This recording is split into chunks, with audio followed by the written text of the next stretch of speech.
Great అండి.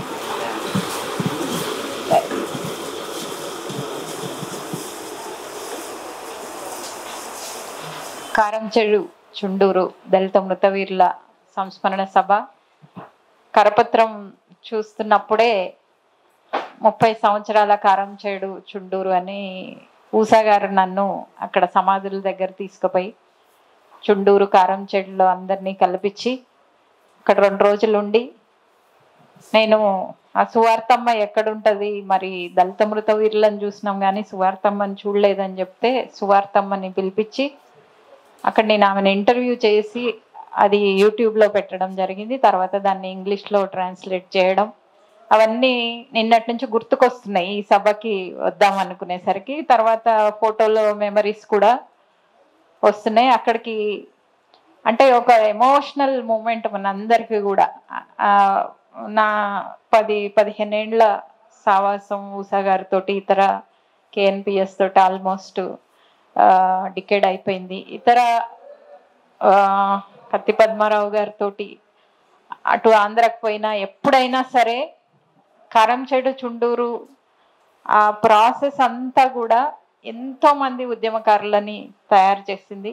ఎంతోమందికి దళిత ఉద్యమాలంటే ఏంటి, ఎట్లా ఉంటాయి, భారతదేశంలో హింసలు ఎట్లా ఉంటాయి, ఉద్యమాలు ఎట్లా ఉంటాయి, హింసలు ఉద్యమాల తర్వాత మనకి అట్రాసిటీ యాక్ట్ రావడానికి ఒక పెద్ద మూమెంట్ జరిగి ఆ అట్రాసిటీ యాక్ట్ ఇవాళ మనకి ఒక చేయూతగా చిన్నగా దాంతో పెద్దగా ఇందాక కార్తిక్ చెప్పినట్టు శిక్షలు పడేది ఏం లేదు కానీ వీళ్ళకి దగ్గర పోతే అట్రాసిటీ కేసు పెడతారు అనే దగ్గరికి తీసుకొచ్చిండ్రు.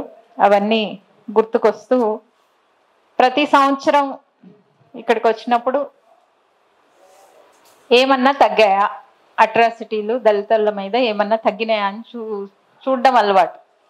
నేషనల్ క్రైమ్ రికార్డ్ బ్యూరో రాగానే ఫస్ట్ అందరూ వేరే వేరే ఏది చూసినా కూడా నేను మాత్రం దళితులు ఎట్లున్నారు, స్త్రీలు ఎట్లున్నారు, అందులో మన స్త్రీలు ఎట్లున్నారని చూడడం అలవాటు. అయితే 22లో వచ్చిన నివేదిక ప్రకారం పెరిగినాయి. ప్రతిసారి పెరుగుతాయి, ఈసారి కూడా పెరిగినాయి. ఆ పెరిగిన రాష్ట్రాల్లో ఆంధ్రప్రదేశ్ కూడా ఉంది, తెలంగాణ తర్వాత ఉంది. ఫస్ట్ మధ్యప్రదేశ్, రాజస్థాను, బీహారు, కర్ణాటక కూడా ఉంది. అయితే ఏ పొలిటికల్ పార్టీ ఉంది మామూలుగా ఫలానా పార్టీలో హిందూ మతోన్మాదులు ఉంటారు అక్కడనే ఎక్కువ ఉంటాయి అనుకోవడానికి లేదు. అన్ని పొలిటికల్ పార్టీలు ఉన్న రాష్ట్రాలు ఉన్నాయి. అందులో కాంగ్రెస్ పాలిత ప్రాంతం ఉంది, బీజేపీ ప్రాంతం ఉంది, రాష్ట్రీయ జనతాదళ్ ఉంది, రకరకాలుగా ఉంది. అంటే దాని అర్థం ఏంటంటే రాజకీయ పార్టీలు ఫలానా పొలిటికల్ పార్టీ వస్తే దళితుల మీద ఏమైనా అట్రాసిటీస్ తగ్గుతాయి అనే దానికి ఏం లేదనేది తేలింది ఎప్పుడో కానీ మళ్ళీ చూస్తుంటాం అనమాట. అరే చాలా కాన్షియస్నెస్ పెరిగింది. ఒకవైపు మేమేమనుకుంటున్నామంటే సోషల్ మీడియా వచ్చిన తర్వాత దళితుల మీద అట్రాసిటీస్ బయటకు వస్తున్నాయి, దళిత లిటరేచర్ చాలా ఉధృతంగా వస్తుంది, కొంచెం ఎక్కువ చైతన్యం వస్తుంది అని అనుకున్నాం వస్తుంది కూడా. కానీ అట్రాసిటీలు తగ్గుతలేవు.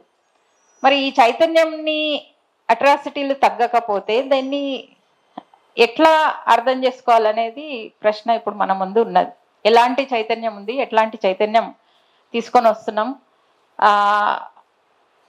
ఇప్పుడున్న చట్టాలు మొత్తానికి పనికొస్తాయంటే పనికొస్తాయి, పెట్టచ్చు, వెళ్ళొచ్చు, కానీ ఎవరికి పనికొస్తున్నాయి అనేది ఇంకొక అంశం.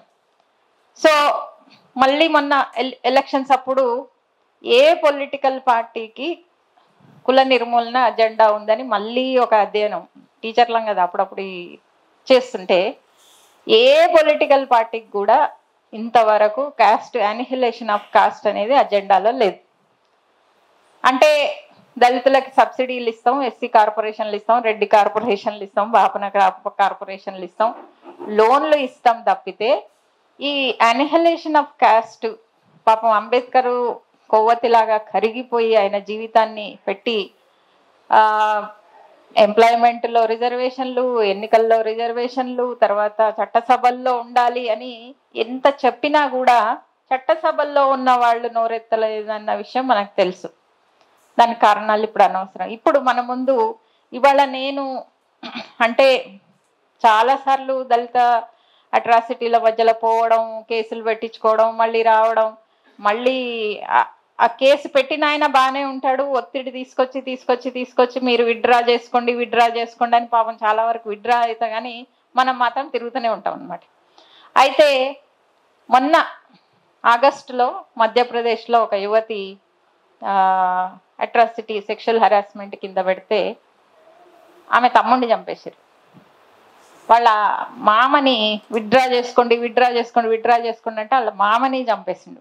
అంకుల్ అని అన్నారు, వాట్ అంకుల్ ఏ వరుస తెలియదు కానీ ఆ అమ్మాయి ఆ డెడ్ బాడీని పట్టుకొని అంబులెన్స్లో పోతుంటే పేపర్లో మేము చాలా సీరియస్గా చూస్తున్నా కేసు ఏమవుతుంది అని. అంబులెన్స్లోంచి పడిపోయి అమ్మాయి చనిపోయింది. అంటే దాని మీద ఏం డిస్కషన్ ఉండదు. అంటే ఇది ఒక